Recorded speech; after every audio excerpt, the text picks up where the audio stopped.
تو زیادہ تر میں نے پولیٹیکل رپورٹنگ جو ہے وہ کی ہے، اور پولیٹیکل رپورٹنگ کے اپنے ڈائنامکس ہوتے ہیں، بڑی سیریس قسم کی رپورٹنگ ہوتی ہے، اور آپ زیادہ تر سٹک ہو جاتے ہیں کہ جی آپ کو بطور صحافی، بطور ایک شخص جو ہے بڑا سیریسلی لیا بھی جاتا ہے۔ آپ کے کیریئر پر جب میں نظر ڈالتا ہوں، خصوصاً جب سے آپ نے لیٹ 1990s میں اور پھر ارلی جب سے جیو آیا، تو آپ جب اسکرین پہ آئے اس وقت سے دیکھا یہ کہ ایک تو آپ چھا گئے بالکل، جس قسم کا ایک سٹائل آپ کا اپنا ہے پولیٹیکل رپورٹنگ کا اور ون آن ون انٹرویو کا، لیکن ساتھ میں پاکستان کی مختلف گلوکارائیں، ایکٹریسز، یہ سارا جو ہے ایک طرف آپ بڑے ایک سیریس قسم کے نواب اکبر خان بگٹی کے سامنے بیٹھے ہوئے ہیں، وہ اپنی رائفل چلا رہے ہیں، دوسری طرف آپ ریما اور میرا کے مطلب وہ باتھ روم میں پہنچ کے اور ان سے ان کی لپسٹک اور وہ چیزیں ڈسکس کر رہے ہیں۔ یہ کیسے مینیج کیسے آپ کر پائے، اور اس کی وجہ کیا ہے؟ کیا آپ نہیں سمجھتے کہ ایک سیاسی رپورٹر کو جو ہے وہ صرف سٹک رہنا چاہیے سیاست تک اور سیاسی شخصیات تک؟ نہیں دیکھیں، ایسا ممکن نہیں ہے، انسان ہنستا بھی ہے، روتا بھی ہے، سنجیدہ بھی ہوتا ہے، کہکے بھی لگاتا ہے، تو یہ مختلف ہر انسان کے اندر، آپ بھی اپنے دوستوں میں بیٹھے ہوتے ہیں تو بالکل آپ کا موڈ اور ہوتا ہے، آپ کسی سنجیدہ سیاسی مسئلے پہ بحث کر رہے ہوتے ہیں تو آپ کا موڈ اور ہوتا ہے۔ تو میرا خیال ہے کہ وہ زندگی کے مختلف رنگ ہیں۔ اب آپ ایک ایکٹریس کے پاس یا ایک گلوکارہ کے پاس جائیں اور آپ اس سے سنجیدہ سیاسی مسائل ان پہ بحث کریں تو ظاہر ہے کیا نتیجہ نکلے گا؟ اس کے ساتھ تو آپ اس کے افیئر ہی ڈسکس کریں گے، یا باتھ روم ڈسکس کریں گے، یا اس کے ساتھ اس کی جیولری یا میک اپ ڈسکس کریں گے۔ تو ہر جو آپ کا گیسٹ ہے، سوال اس کے لیے اسپیسیفک ہوتے ہیں، اور اس کے لیے ایک ماحول اور موڈ جو ہے وہ بھی ڈفرینٹ ہوتا ہے۔ تو یہ میں شروع میں میرا بھی آپ کی طرح یہی خیال تھا کہ مجھے صرف سنجیدہ انٹرویوز کرنی چاہیے، لیکن مجھے میر شکیل الرحمان صاحب جو ہیں انہوں نے کنونس کیا کہ دنیا بھر کے انٹرویور جو ہیں وہ ہر شعبہ زندگی سے انٹرویو کرتے ہیں، تو یہ تو نہیں ہو سکتا کہ ہر شعبہ زندگی کے لیے انٹرویور الگ ہو، تو یہ آپ ہی نے کرنا ہے۔ تو دین میں نے پھر تیاری کی کہ بھئی ایکٹریسز کے ساتھ جا کے کس طرح سے آپ نے ڈیل کرنا ہے، گلوکاروں کے ساتھ کیسے ڈیل کرنا ہے۔ تو وہ ایک نیا ایکسپیرینس تھا جس کو سیکھا، اور کچھ تھوڑا بہت سیکھ کے اس کو کامیابی سے کر لیا۔ ٹھیک، تو یہ وڑائی صاحب سیاستدان کے ڈرائنگ روم سے ایکٹریسز اور شوبز کے لوگوں کے باتھ روم تک، میں یہ سمجھنا چاہتا ہوں، کیونکہ میں خود تو ابھی تک ڈرائنگ روم تک ہی محدود ہوں سیاستدانوں کے اور ان کے، اور ابھی تک اس قسم ایک میں نے مومنہ مستحسن کا انٹرویو جب میں BBC میں تھا کیا تھا، وہ بھی مجبوری کے تحت کہ وہ ہماری پریزنٹر اس دن آئی نہیں، تو مجھ سے ہمارے ایڈیٹر نے کہا کہ یار آپ تو، میں نے کہا میں اب ان سے مجھے تو مومنہ مستحسن بیٹھ کے دیکھنا پڑے گا، ان کے گانے سارے پورا سارا، خیر میں نے وہ جیسے بھی تھا وہ کر دیا، لیکن بڑا ایک مشکل کام نہیں ہوتا شفٹ، مطلب ڈرائنگ روم سے جو شوبز کی طرف آنا، ایک سیاست، ایک یہ کیسے مینیج کیسے ہو جاتا ہے؟ یہ سمجھ، کیونکہ ہم موڈ میں جو یہ سیاسی رپورٹنگ ہوتی ہے، جو سیاست ہوتی ہے، یہ والی صحافت ہوتی ہے، وہ تقریباً گھر میں بھی بندہ اسی رنگ میں ڈھل جاتا ہے، اپنی مسز سے یا والدین سے بھی پھر آپ وہ طور طریقہ اور وہ ایسے ہوتا ہے، یہ بڑا مشکل ہوتا ہے ایک جگہ سے دوسری جگہ جانا اور پھر اس میں سما جانا۔ یہ ذرا بتائیے کہ کتنا آسان ہوتا ہے، کتنا مشکل ہوتا ہے؟ یہ نہیں، صرف اپنی سمت جو ہے نا اس کو ٹھیک رکھنا ہوتا ہے۔ مثلا کسی ہم سیاسی ڈرائنگ روم میں بھی جاتے ہیں تو ہم مشاہدے کی آنکھ اور مشاہدے کی کھڑکی جو ہے وہ کھولے رکھتے ہیں، تو یہی کام ہم ایکٹریس کے باتھ روم میں بھی جا کے کرتے ہیں، یا اس کو مل کے بھی کرتے ہیں۔ اگر یہ کامنالٹی سامنے رکھی جائے تو پھر سارے ہی کیریکٹر جو ہیں، سارے ہی لوگ جو ہیں، ان کو جانچنا اور ان سے سوال کرنا آسان ہو جاتا ہے۔ آپ جب کسی سیاستدان کے گھر جاتے ہیں تو آپ دیکھتے ہیں اس کا ساز و سامان کیسا ہے، اس کے گھر کا ماحول کیسا ہے، اس کے مہمان کیسے ہیں، کتنے مہمان آتے ہیں، کیا آمد و رفت ہے، کیا لوگوں سے کٹا ہوا ہے، کیا لوگوں سے بات چیت کرتا ہے، بچے کیسے ہیں، باہر پڑھ رہے ہیں، پاکستان پڑھ رہے ہیں، یہ ساری چیزیں آپ کے مشاہدے میں آتی ہیں اور اس سے آپ ایک پرسنالٹی کا سکیچ بناتے ہیں۔ اسی طرح جب آپ کسی ایکٹرس کے گھر جاتے ہیں تو آپ دیکھتے ہیں اس کا سوشل سٹیٹس کیا ہے، اس کا آرٹ سے لگاؤ کیا ہے، اس کی کلیکشن گانوں کی کیا ہے، کیا اس نے پرانے گانے کلاسیکی سن رکھے ہیں۔ تو یہ ایگزیکٹلی وہی مشاہدہ ہے جو آپ کسی بھی شخص کے لیے کرتے ہیں۔ آپ مجھ سے ملیں گے، آپ میری کتابیں دیکھیں گے، آپ دیکھیں گے میں نے اپنے بیٹے کی تربیت کیسے کی ہے، میرے گھر کا ماحول کیسا ہے، تو اس سے آپ اندازہ لگائیں گے کہ میں کیسا آدمی ہوں۔ چاہے میں جو بھی بنتا رہوں، ریئل تو میں وہی ہوں گا جو آپ اندازہ لگائیں گے۔ تو یہ اسی طرح مشاہدہ ہے جس طرح ہم دوسروں کے بارے میں کرتے ہیں۔ ٹھیک، اچھا وڑائے صاحب یہ بتائیے، میں 2-3 آپ کے انٹرویوز بار بار میں وہ دیکھے، اس میں مجھے جو جہاں تک پتہ چلا اور آپ سے ملاقاتیں بھی اور جتنا بھی تعلق رہا ہے، تو آپ کو خوبصورت چیزیں ہوں، پرندے ہوں اور جو بھی ہو، خوبصورت نظارے ہوں، بڑے آپ کو پسند ہوتے ہوں، مطلب ان ادر ورڈز آپ بڑے حسن پرست بھی ہیں۔ لیکن اگر دیکھا جائے تو جو خوبصورت چیزیں ہوتی ہیں، پرندے ہوتے ہیں، آپ اب پرندوں کو قید کرنے کے حق میں بھی نہیں ہیں۔ آپ کا نظریہ یہ ہے کہ آپ کو پرندے وہ پسند ہیں جنہیں پنجرے میں نہ رکھا جائے۔ اب جو خوبصورت پنچھی ہوتے ہیں وہ تو اڑ جاتے ہیں، تو پھر ان کا دکھ بھی ہوتا ہے بندے کو، اور وہ زیادہ ٹھہر بھی نہیں سکتے بندے کے پاس۔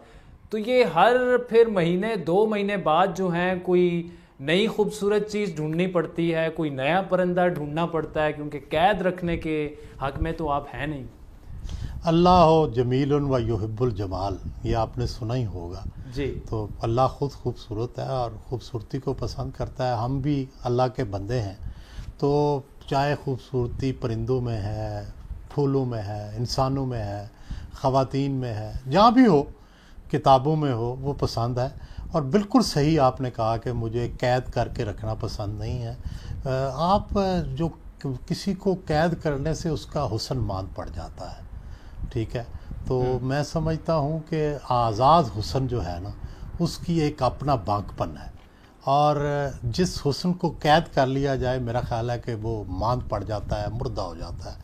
تو اس لیے ضروری ہے کہ آپ نے سارا حسن آپ کی جھولی میں ہمیشہ اس کو دبا کے رکھنا ہے، اس کو مار دینا ہے، نہیں بھائی، حسن کو آزادی دو، حسن کو فضا میں آپ پھول توڑ کے گھر لے آئیں تو صرف آپ نے اس کو مرجھا بھی جلدی دیا اس کو اپنے، لیکن اگر وہ وہیں پہ کھلا رہے تو پتہ نہیں اس کو کتنے لوگ دیکھیں کہ خوش ہوں گے۔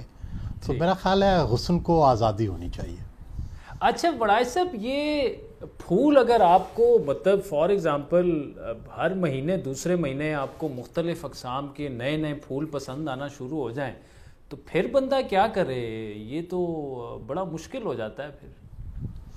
نہیں، اگر آپ انہیں توڑے نہ اور اگر انہیں آپ قید نہ کرنے کی کوشش کریں تو پھر تو حسن آزاد جو ہے اس کو دیکھنے پہ تو کوئی پابندی نہیں ہے، نہ مذہبی، نہ شرعی، نہ سماجی، کوئی پابندی نہیں ہے۔ تو حسن کو جتنا مرضی دیکھیں اتنا مرضی انجوائے کریں۔ A thing of beauty is a joy for ever, Wordsworth کا مشہور قول ہے۔ ٹھیک ہے، وڑائے صاحب یہ بتائیے گا کہ انٹرویوز تو آپ نے کافی سارے کیے، آگے چل کے سیاست پر بھی تھوڑی سی بات کریں گے، لیکن سیاسی لوگوں کے علاوہ جتنے بھی آپ نے انٹرویوز کیے خصوصاً ایکٹریسز وغیرہ کے، سب سے انٹرسٹنگ انٹرویو کون سا تھا کہ جس میں ایسی چیز ہوئی ہو کہ جس میں کوئی پلان کے بغیر بندہ چلا گیا اور آپ نے اسے بڑا انجوائے کیا ہو؟ باقی تو مجھے پتا ہے کہ جتنا سب سے بورنگ انٹرویو آپ نے جو کیا وہ وسیع ظفر صاحب کا کیا ہے، یہ 2-3 جگہ پہ آپ کہہ چکے ہیں۔ موسٹ انٹرسٹنگ انٹرویو سیاست کو ہٹا کے، اور اس کی وجہ کیا تھی؟ دیکھیں، گزارش یہ ہے کہ سب سے مزہ بعد میں اس چیز میں آتا ہے کہ جب آپ اپنے سکلز کا بہترین استعمال کریں۔ اچھا، تو کہ بھائی آپ کا امتحان پیدا ہو گیا، مثلا 2 انٹرویو مجھے یاد آئے ہیں فوراً آپ کے سوال سے۔ ایک تو بابرہ شریف صاحبہ کا سوال تھا انٹرویو، تو وہ پہلے تو بڑی کم انٹرویو دیتی ہیں، بڑی مشکل سے رضامند ہوئیں، تو میرے دوسرے ہی سوال پہ وہ ناراض ہو گئی اور انہوں نے کہا کہ بھائی میں انٹرویو نہیں دوں گی آپ کو. اٹھ کے چلی گئیں. انہوں نے مائک اتار دیا. حالانکہ میں نے تو یہ کہا تھا کہ آپ کی عمر زیادہ ہے لیکن آپ بڑی جوان اور تر و تازہ لگتی ہیں, اس کا راز کیا ہے؟ تو انہوں نے کہا مجھے کہ تم مجھے بوڑھی کہہ رہے ہو. میں کہا نہیں, میں نے تو یہ کہا ہے آپ جوان ہیں. تو خیر وہ بڑی پھر سوال کی تھوڑی ترتیب بدلی جو ان کے لیے بھی ایکسیپٹیبل تھا اور میرا مطلب بھی وہی تھا جو میں کہنا چاہتا تھا. تو دین پھر شروع ہو گیا. تو وہ مجھے بڑا اچھا لگا کہ بھائی میں نے اپنا وہ سوال بھی برقرار رکھا اور انٹرویو کر بھی لیا اور جو مطلوبہ جواب تھا وہ بھی لے لیا. پھر اسی طرح میں طاہرہ سید صاحبہ پاکستان کی بڑی لیجنڈری گلوکارہ رہی ہیں, تو ان کے جو مصطفیٰ کھر اور ہمارے جو پرائم منسٹر نواز شریف صاحب کے ساتھ سکینڈل مشہور رہے. تو اب یہ سوال میں نے پوچھنا تھا تو سارا انٹرویو گزر گیا. اب میں شش و پنج میں تھا کیسے یہ سوال کروں, کس طرح سے اس کی ورڈنگ ہو. ظاہر ہے نام لینے پہ تو وہ بالکل رضامند نہیں تھی کہ بھئی کسی کا نام لیا جائے. تو میں نے کہا کہ آپ گورنر وزیر اعلیٰ کے ساتھ ہی آپ کے سکینڈل کیوں بنتے ہیں, آپ کے سکینڈل بنتے رہے ہیں, اس کی کیا وجہ ہے؟ تو انہوں نے کہا کہ یہ آپ کیا کہہ رہے ہیں کہ گورنر اور سکینڈل, یہ وزیر اعلیٰ, یہ تو صاف بات ہے, گورنر کون ہے اور وزیر اعلیٰ کون ہے؟ تو مطلب یہ ہے کہ پھر وہاں پہ ورڈنگ پہ ہماری کوئی 10-15 منٹ گفتگو ہوئی کہ کیا ورڈنگ استعمال کی جائے. میں نے کہا سکینڈل تو آپ سے پوچھنے ہی پوچھنے ہیں, اس کے بغیر تو انٹرویو ہے نہیں ہے. ٹھیک ہے. تو ultimately we reached on a consensus جس میں میرا مقصد بھی پورا ہوتا تھا اور وہ بھی رضامند تھی کہ ہاں اس طرح سے پوچھ لو, اور اس طرح سے ہم نے ساری بات پوچھ لی. تو وہ جو اپنا پروفیشنل آرٹ ہے اس کو یوز کر کے اور بعد میں اس کو یاد کر کے اچھا لگتا ہے. ٹھیک. وڑائی صاحب ویسے یہ بات یہاں تک محدود نہیں, آپ کے جتنے بھی سیاسی انٹرویوز ہیں اس میں یہ ہوتا ہے کہ آپ اپنی بات کہہ بھی جاتے ہیں اور اگلے کو محسوس ہی نہیں ہوتا کہ آپ نے پوچھا ایسے طریقے سے ہے کہ اس کو جواب بھی دینا پڑے اور یہ سب کچھ کرنا پڑے. یہ بھی ایک آرٹ ایسا ہوتا ہے کہ ہر کسی میں یہ چیزیں ہوتی نہیں ہیں. فار ایگزامپل کسی سے اس کی عمر پوچھنا, یا جو آپ نے پورے طاہرہ سید والا واقعہ سنایا, تو اسی کو مد نظر رکھتے ہوئے میں کوشش یہ کروں گا کہ آپ سے بھی, کہ آپ چونکہ ماشاءاللہ گڈ لکنگ بھی ہیں, لمبے چوڑے بھی ہیں اور اچھے خاصے پیسے بھی بنا لیے ہوں گے, آپ تک پاکستان کے مشہور آپ صحافیوں میں ہیں, تو یہ عشق لڑانے کا تو ایک تو ون سائیڈڈ ہوتا ہے, آپ کی طرف سے ہو جائے.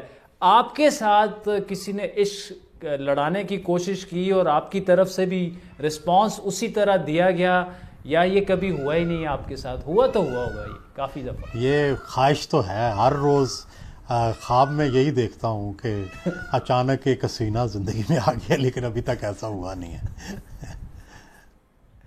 تو بالکل یہ تو میں ماننے کے لیے نہیں تیار بڑھائی صاحب کہ یہ ہوا ہی نہ ہو. نہیں, جیسے آپ کہہ رہے ہیں کہ بھئی کوئی خود ہی اچانک آپ کی بیل, گھر کی بیل بجائے یا آپ کی گاڑی کے آگے آ جائے کہ میں آپ سے عشق کرتی ہوں, ایسا نہیں ہوتا, ایسا خوابوں میں ہی ہوتا ہے.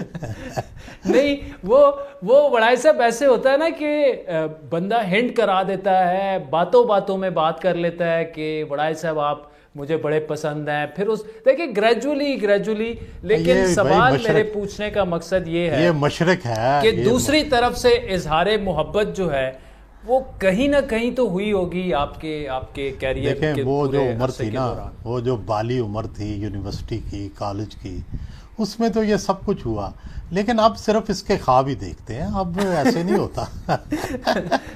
نہیں, یہ تو بڑھائی صاحب میں کم از کم ماننے کے لیے نہیں تیار. ابھی بھی آپ چلے ماڈلز بن رہے ہیں. تھوڑا سا بڑھتے ہیں سہیل صاحب سیاست کی طرف. آپ کے پسندیدہ انٹرویوز رہے ولی خان صاحب کا انٹرویو, اجمل خٹک صاحب کا, اس کے علاوہ نواب اکبر بگٹی صاحب کا, اور نوابزادہ نصر اللہ خان صاحب کے بھی, باقیوں پہ بھی آتے ہیں. لیکن ان چاروں میں اگر کوئی چیز میں مشترکہ دیکھ رہا ہوں تو ان کی پولیٹیکل انٹیگریٹی, ٹاورنگ فگرز تھے چاروں, ان پر آج تک ان کے کریکٹر پر کوئی کوشچن مارک نہیں اٹھا سکتا تھا.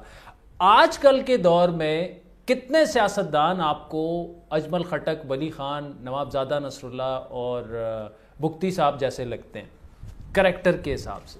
بڑے کم، بہت کم، بہت کم. واقعی یہ والے جو لوگ تھے یہ تو چلے گئے.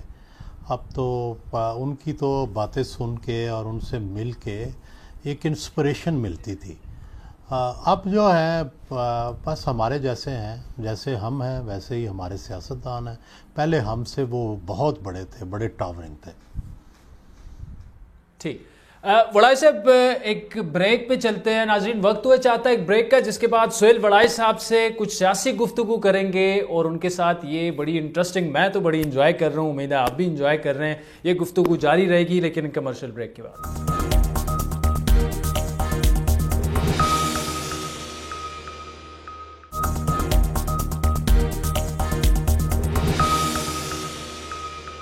ویلکم بیک ناظرین، سہیل وڑائی صاحب ہمارے ساتھ موجود ہیں اور پروگرام کے اس حصے میں ہم ان سے بات کریں گے سیاست کی، جس کے میں انہیں استاد سمجھتا ہوں. اپنا پولیٹیکل رپورٹنگ میں جس طرح سے وہ کنڈکٹ کرتے ہیں انٹرویوز اور جتنا ان کا نالج ہے یہ پورا سارا. سہیل وڑائی صاحب یہ بتائیے گا کہ بے نظیر بھٹو اور نواز شریف صاحب کا تو کافی دفعہ آپ ان کا فرق، ان کی طرز حکمرانی، پارٹی کو جس طرح وہ چلاتے تھے، ان میں کافی دونوں میں فرق تھا.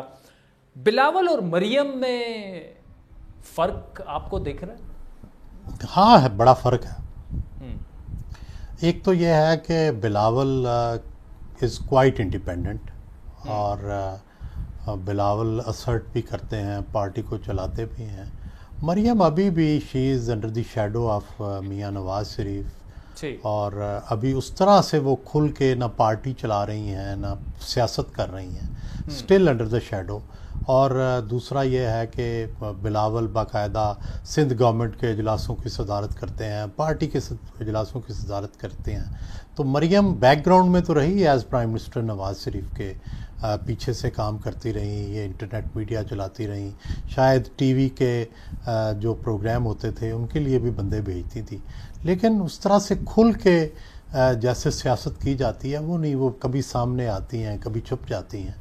تو ابھی ان کی سیاست کا جو ایک مستقل مزاجی ہے وہ سامنے نہیں آئی.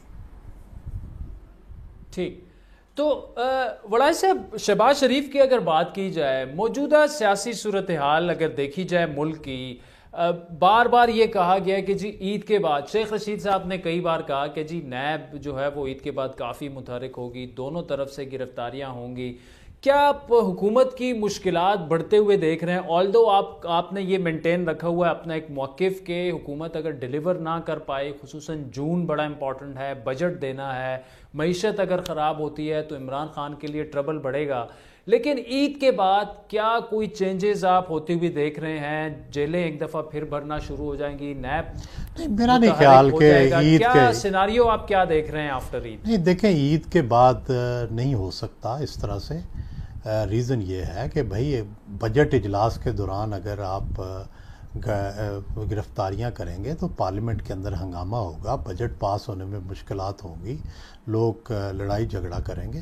تو میرا خیال ہے کہ ایسا نہیں ہے کہ فوراً عید کے بعد، عید سے اگلے دن جو ہے وہ لوگ ہتھکڑیاں لے کے نکلیں گے اور پکڑ لیں گے. نہیں، جون گزرے گا. ظاہر ہے میں یہ سمجھتا ہوں کہ پی ٹی آئی گورنمنٹ اپنے جو فائنانشیل کرائسس اور اپنی مس مینجمنٹ جو ہے اس کو کور کرنا چاہتی ہے اپنے کرپشن کے نیریٹو سے، کہ وہ جو کرپشن کا ان کا نیریٹو چل رہا تھا اس کو چلا کے وہ کور کرنا چاہتی ہے جو باقی کرائسس ہوگا، کہ دیکھیں ہم نے پکڑ لیے ہیں اور بس اب ملک ٹھیک ہو جائے گا. پھر ایک نئی ڈوز دینا چاہتی ہے. لیکن میرا خیال ہے کہ we had enough of dose of the accountability and of the corruption. اب there is time for deliverance, there is time for management, there is time for better governance. اچھا وڑائی صاحب، عمران خان کی اس وقت جو سچویشن ہے تو یہ اگر ان کی مشکلات مزید بڑھتی ہیں، کیا آپ سمجھتے ہیں کہ آئندہ، ابھی ویسے 5 سالوں میں 2 سال تو گزر گئے ہیں، 5 سال وہ پورے کر پائیں گے یا موجودہ حالات میں مشکل نظر آ رہا ہے؟ مشکل نظر آ رہا ہے. I seriously doubt. ایک تو ہمارا پیشنس لیول اتنا نہیں ہے اور دوسرا اکنامک حالات مجبور کر دیں گے. اگر اکنامک حالات ٹھیک ہوں تو پھر بھی کشتی چلتی رہتی ہے، لیکن اکانومی ایک ایسی چیز ہے کہ اس میں آپ سب کچھ بھی ٹھیک کر دیں، اگر اکانومی ٹھیک نہ ہو تو ملک نہیں چلتا. تو اس وقت تو اکانومی کا مسئلہ ہے اور یہ بڑھتا جا رہا ہے. جو وقت گزرے گا آپ دیکھیں گے کہ اس کے اثرات اور بڑھیں گے، اور اس لیے آپ کو میجر تبدیلیاں کرنی پڑیں گی. میری تو ذاتی خواہش ہے کہ عمران خان صاحب 5 سال پورے کریں ایز اے ڈیموکریٹ. میں سمجھتا ہوں کہ ہر حکومت کو جس کا جتنا مینڈیٹ ہے ملنا چاہیے، لیکن جو باقی فیکٹرز ہوتے ہیں آپ ان کو روک نہیں سکتے. پروٹیسٹ ہو سکتے ہیں، بہت سارے ادارے ہیں وہ جو ہیں وہ بھی ملک کی حالت کو دیکھ رہے ہوتے ہیں، سیاسی جماعتیں ہیں وہ بھی دیکھ رہی ہوتی ہیں، عوام دیکھ رہے ہوتے ہیں، انٹرنیشنل فورسز ہیں. یہ سارا کچھ جو ہے پاکستان میں آپ دیکھیں کہ بہت کم حکومتیں ہیں جنہوں نے 5 سال پورے کیے ہیں، اور جنہوں نے پورے کیے ہیں انہوں نے بھی بہت مشکل سے پورے کیے ہیں. تو اس لیے اس گورنمنٹ کی ابھی تک ایسی پرفارمنس نہیں ہے کہ یہ ہم کہہ دیں کہ بس یہ 5 سال ہر صورت پورے کر لیں گے. اچھا، تو اس میں وڑائی صاحب آپ نے دیکھیں کیپیسٹی کی بات آپ اکثر کرتے رہتے ہیں عمران خان کے بارے میں بھی کہ وہ مخلص بھی ہیں، دیانتدار بھی ہیں، ول بھی ان کی ہے، لیکن ایشو کہاں پہ آ رہا ہے؟ کیپیسٹی کا مسئلہ آ رہا ہے. وہ ایک آپ کی ایک انٹلیکچول وہ بھی ہوتا ہے کہ کیپیسٹی بھی ہوتی ہے کہ دنیا کو سمجھنا، پاکستان کی سیاست کو سمجھنا اس کے حساب سے. تو کہاں پر ہی از لیکنگ، کہاں پر آپ سمجھتے ہیں کہ انہیں زیادہ محنت کی ضرورت ہے؟ کیونکہ بعض اوقات ایسے کام ہوتے ہیں کہ وہ جب انسان ان کے بالکل جب آپ کے فیس میں ہوتا ہے وہ کام، پھر آپ کو اندازہ ہوتا ہے کہ نہیں یار یہ تو واقعی میرے بس کا کام نہیں.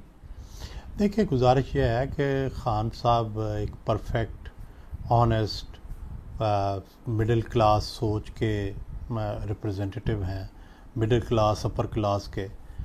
اور لیکن پرابلم یہ ہے کہ politics is a much deeper subject, اس کے اندر وہ بڑا سپرفیشل ان کا نالج ہے، اور سپرفیشلی ہی وہ اس کو ٹریٹ کرتے ہیں.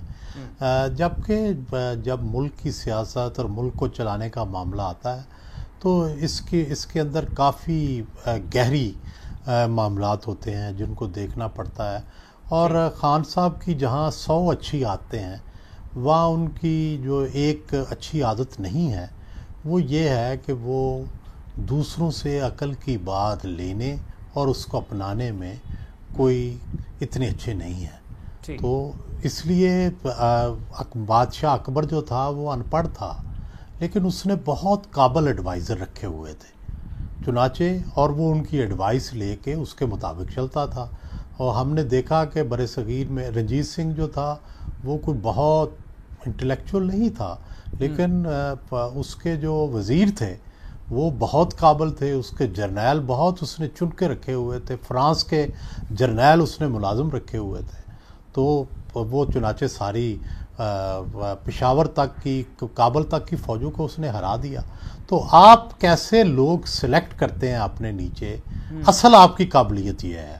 اور پھر لیکن اس میں وڑائے صاحب سوری آپ کی بات کاٹ رہا ہوں، تو خان صاحب کے پاس چوائس کیا تھی؟ جہانگیر ترین وہ نان آفیشلی تو چیزیں لیڈ کرتے رہے، وہ بھی تقریباً سائیڈ لائن تو نہیں، آلموسٹ بلیک لسٹ ہو گئے ہیں، بلکہ پارٹی سے بھی باہر وہ ہو گئے ہیں. ساتھ میں اسد عمر صاحب تھے، شاہ محمود تھے، باقی تو لوگ باہر سے پنچھی آئے اڑا کے لائے گئے، وہ پنچھی کسی بھی وقت جا سکتے ہیں.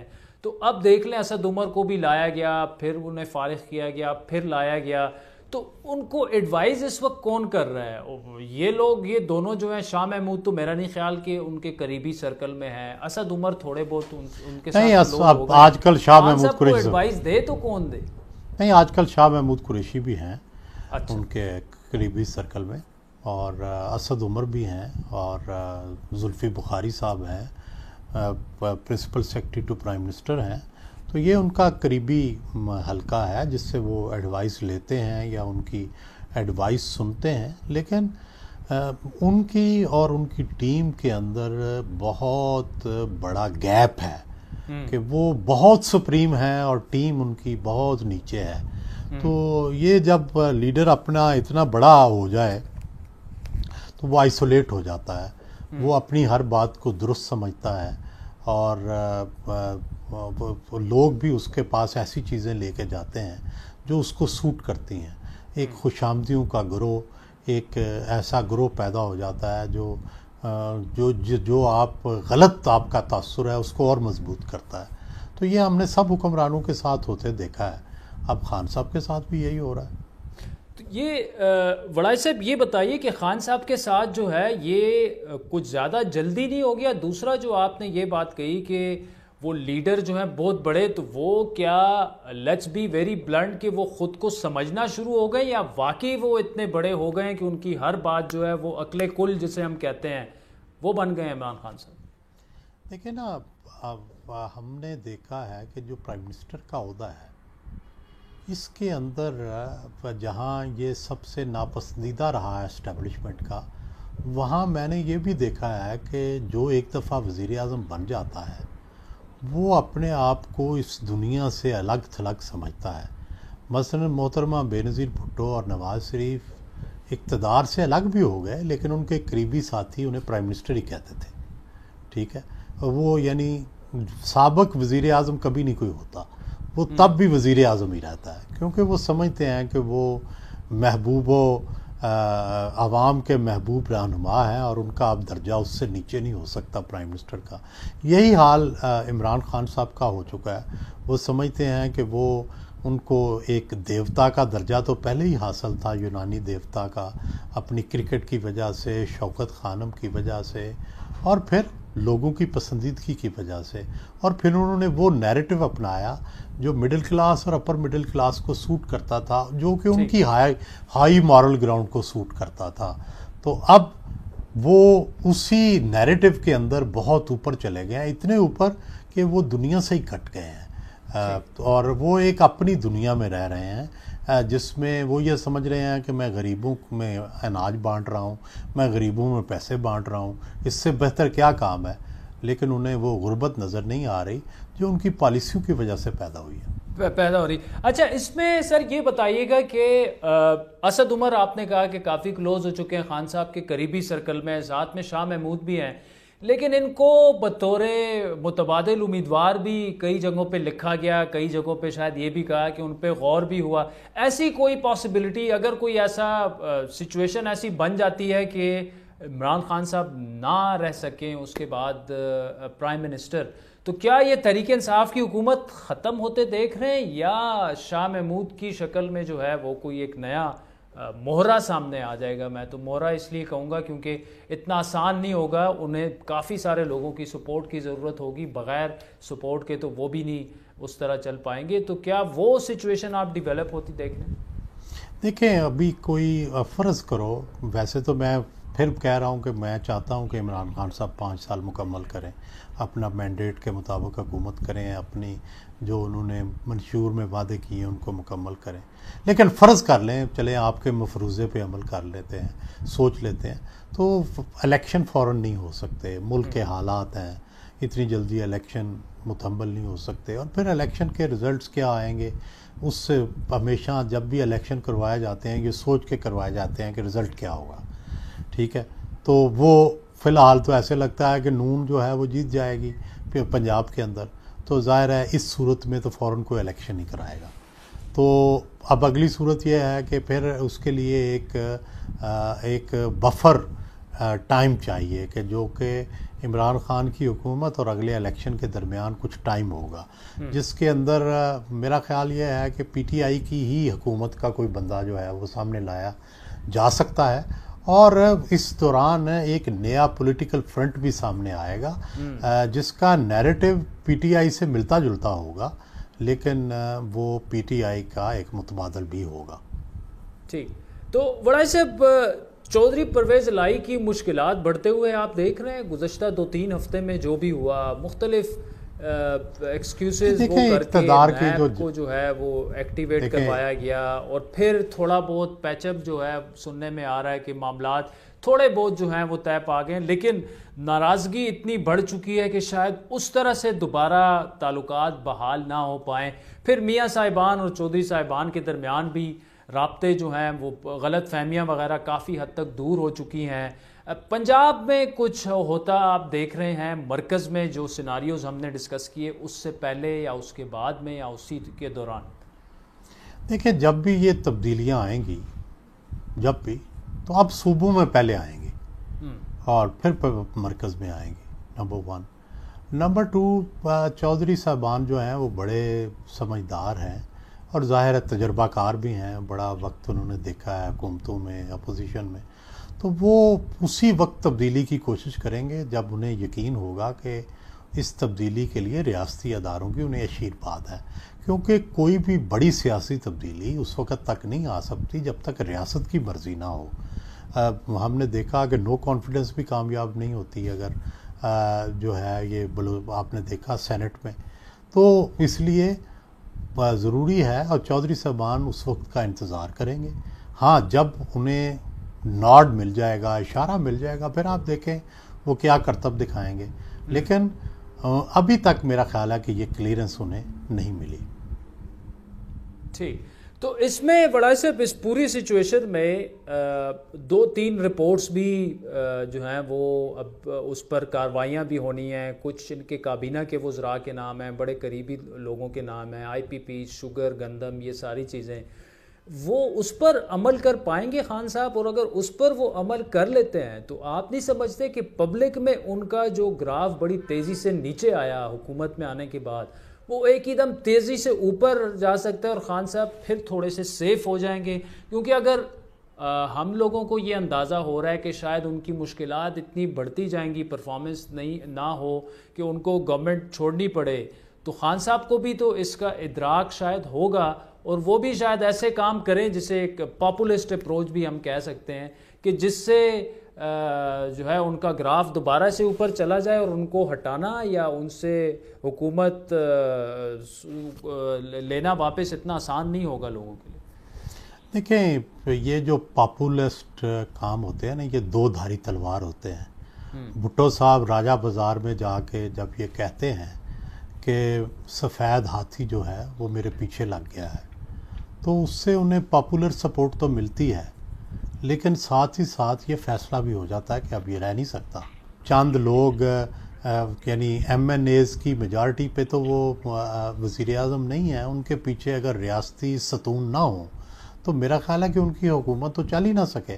تو اس لیے اگر ریاستی ستون ادھر ادھر ہو گئے تو پھر چاہے جتنی مرضی پاپولزم کرتے رہیں پھر کام نہیں آئے گی وہ پاپولزم. ٹھیک، اچھا بڑا صاحب 2-4 منٹ ہمارے پاس رہ گئے ہیں، تو ہم تو اکثر کوشش یہی رہتی ہے کہ مہینے میں 1 یا 2 دفعہ آپ کو لائیں اور آپ کی انالیسس سے جو ہے نہ صرف محظوظ ہوں بلکہ اس میں سے خبریں تلاش کریں، کھوج میں رہیں کہ سہیل صاحب نے یہ کہا ہے، اس کا یہ مطلب ہو سکتا ہے، وہ ہو سکتا ہے.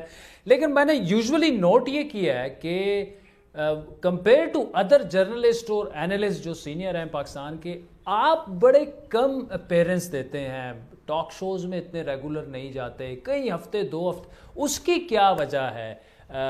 کیا آپ نہیں سمجھتے کہ جو آپ کہنا چاہ رہے ہیں وہ بار بار ریپیٹ ہو، یا آپ سمجھتے ہیں کہ آپ جب بھی آپ آئیں آپ کوئی نئی چیز عوام کے ساتھ شیئر کریں؟ کیا وجہ ہے اس کی؟ آپ کی اپیرنس اتنی ریگولر نہیں ہے جتنی باقی اینالسٹ کی ہے، سینئر جرنلسٹوں کی. یہ صحیح ہے، آپ نے بالکل صحیح کہا. میں جان بوجھ کے نہیں آتا، کیونکہ میں سمجھتا ہوں کہ ریپیٹیشن جو ہوتا ہے جرنلسٹ کے لیے اچھا نہیں ہوتا. جب کوئی بات ہی کہنے کی نہیں ہے، جب ایک دفعہ کہہ دی بات تو پھر اس کو بار بار ریپیٹ کرنا کچھ اچھا نہیں لگتا. اور دوسرا یہ ہے کہ بظاہر تو ہماری زندگی کیمرے ہیں اور ہماری زندگی لوگوں سے بات کرنا ہے، لیکن personally I am a shy and a reserve person. اور کوشش میں یہ کرتا ہوں کہ اگر کمرے کے اندر یا ہال کے اندر بیٹھنا ہے تو سب سے پچھلی سیٹ پہ بیٹھوں. لیکن اب قدرت بار بار اگلی سیٹ پہ بٹھا دیتی ہے تو وہ رول نبھانا پڑتا ہے. تو رول نبھانے کے فوراً بعد میں پھر پچھلی سیٹ پہ چلا جاتا ہوں اپنی طبیعت کے مطابق. ویسے سہیل وڑائچ صاحب بندہ حسن پرست بھی ہو اور شائع بھی ہو تو یہ دونوں چیزیں ساتھ ساتھ میں چلنا بڑا مشکل ہے, تو ویسے ان معاملات میں مشکلات تو بڑی پیش آتی ہوں گی آپ کو. دیکھیں یہ اب نیچر ہے, کیا کریں, حسن پرستی بھی نیچر ہے, شائنس بھی نیچر ہے, کیا کریں, اپنے آپ کو کتنا بدل سکتے ہیں. ٹھیک. اچھا وڑائچ صاحب, آپ جب بھی لندن تشریف لائے میری کوشش یہ ہوتی تھی کہ آپ سے ملاقات بھی ہو جائے. البتہ کھانا کھلانے کے مجھے کھانا نہیں, مجھے آپ کا ایک کھانا یاد ہے جی, بڑا شاندار آپ نے کھانا, ایک ہی دفعہ آپ نے موقع دیا تھا, بڑا مزہ وہ آیا تھا, لیکن اس کے بھی میرا خیال ہے کوئی 5-6 سال تو آلموسٹ ہو گئے ہیں. میں پاکستان میں آیا ہوں 2 سال آلموسٹ ہو گئے ہیں, ابھی تک آپ نے کھانا نہیں کھلایا. آپ لاہور تو اس کا کیا بنے؟ آپ لاہور تشریف لائیں, کھانا ہر وقت حاضر ہے انشاءاللہ. آپ کے پاس بالکل وڑائچ صاحب, اللہ تعالیٰ اس پینڈیمک کو بھی ختم کرے اور کرونا سے جتنے بھی متاثرین ہیں ان کو بھی صحتیاب کرے, اور عید کے موقع پر نیک خواہشات کا اظہار ہم ان لوگوں کے لیے بھی کریں گے, خصوصاً ان لوگوں کا شکریہ ادا کریں گے جو کہ فرنٹ لائن پر ہمارے لیے لڑ رہے ہیں. ہمارے ڈاکٹرز ہیں, نرسز ہیں, پیرامیڈیکل سٹاف ہے. ناظرین, انہی الفاظ کے ساتھ آپ سے اجازت چاہیں گے کہ انشاءاللہ اللہ تعالیٰ نے موقع دیا, زندگی رہی اور اسی طرح عیدیں اور خوشیاں آتی رہیں تو سہیل وڑائچ صاحب کا اگلا انٹرویو ان کے گھر میں ان کے سامنے بیٹھ کے کریں گے, اور امید یہ رکھیں گے کہ اس وقت ماسک وغیرہ بھی نہ ہوں, گلوز بھی ختم ہو چکے ہوں, اور کھانا بڑا زبردست سا کھائیں گے سہیل وڑائچ صاحب سے. بہت بہت شکریہ. آج کے پروگرام پر فیڈ بیک ہمیں ضرور دیجیے گا. ہمارا ٹویٹر ہینڈل ہے @بڑی بات. مجھے میری ٹیم سمیت اجازت دیجیے. عید کو انجوائے کیجیے سوشل ڈسٹینسنگ رکھتے ہوئے. اللہ حافظ.